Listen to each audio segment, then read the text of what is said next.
Uh, Let me ask our guest of honor, Minister of ICT and Innovation of the Republic of Rwanda, Paula Ingabire, the Honorable Paula Ingabire, to please give us a few remarks. Thank you.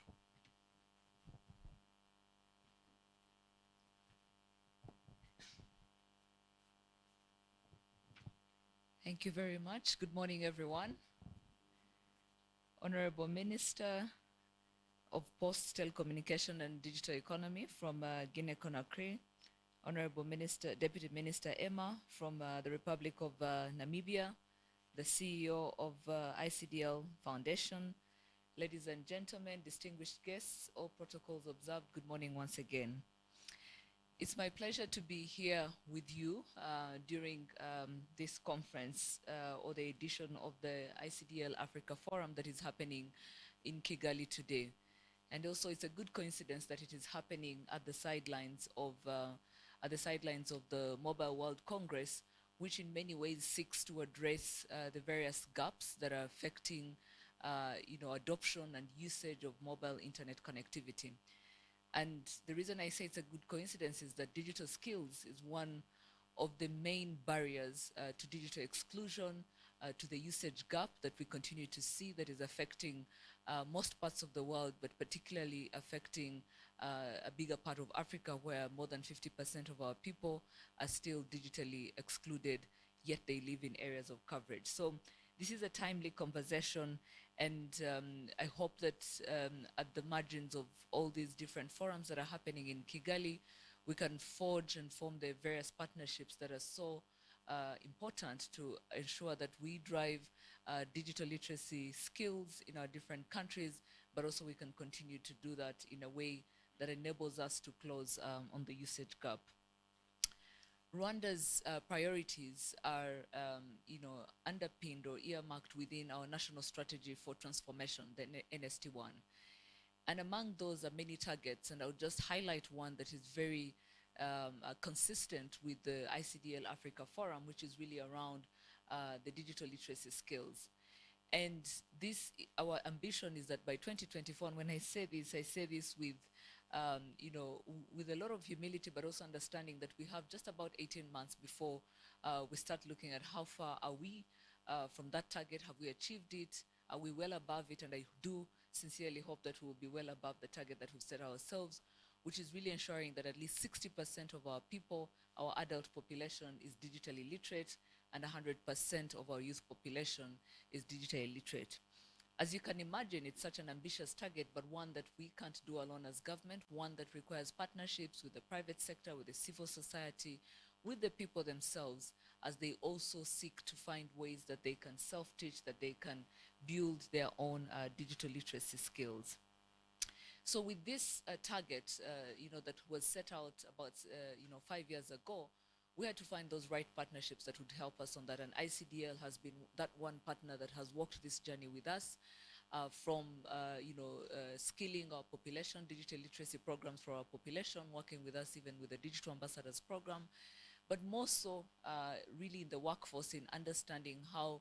do we build the required digital literacy skills within the workforce, because every job that you can think of today has an aspect of digital, has an element of digital that requires that at least we have the minimum basic digital literacy skills that can allow the workforce to thrive, but also the workforce to contribute to their respective goals.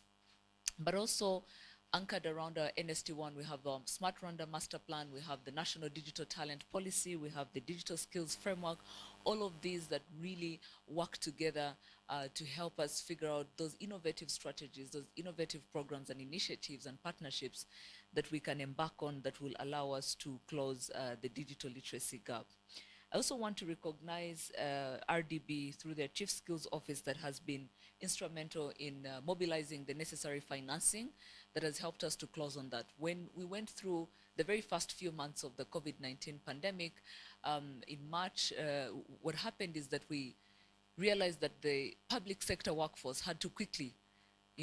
do remote working, where we started with 30% or the front-facing, civil servants being the ones that go to the office and the rest of us working from home. But then we quickly, over the times, as we continue to have more cases, it went down to 10%. So you had 90% of the public service working from home. So even as we put in place investments to ensure that these civil servants had home connectivity solutions that allowed them to continue to work and deliver on their different responsibilities, it was very evident that without targeted and deliberate efforts to skill that workforce, it was going to be difficult for them to really leverage the tools, the infrastructure that we are putting to their disposal, so that work is not heavily disrupted by the pandemic. And this has become I always say it's been the silver lining of the COVID-19 pandemic, because it has also really put the importance and emphasis on why digital literacy is important for the public sector, for the workforce, and why even going forward with or without a crisis, remote working will be something that remains, but also that will require that we continue to invest in the digital literacy skills. So on that note, I just wanted to share what we are doing as the government of Rwanda. It's of utmost importance and priority for us to skill our workforce, to skill our children within the schools, to go out to the populations, whether it's farmers, whether it's market traders, even the unemployed, to just make sure that they have the minimum basic digital literacy, because without that they will be excluded. And yet we're making substantive investments when it comes to putting all government services online, bringing infrastructure closer to them, and really being able to close that gap by also investing equally on digital literacy. And I think my final note, as I conclude my remarks, would be, even for the many countries that are embarking on this journey, I like to say that you don't build skills overnight. If you have them, if you have enough resources, financial resources, you can build broadband connectivity, you can give people devices, you can digitize services, but skills require time. And that's why even on the onset of every digital investment that we have to make, digital skills must be a priority, so that over time, as we make the parallel investments in infrastructure and platforms and devices, we've already built the critical mass of digital skills that are required for people to thrive and benefit from the digital economy. So I thank you. I want to thank ICDL for really bringing us together for this. It's really a great platform for us to be able to share our experiences, and also to forge new partnerships that can allow us to scale what has worked, but also experiment with new things that will allow us to close on the gap. I thank you very much.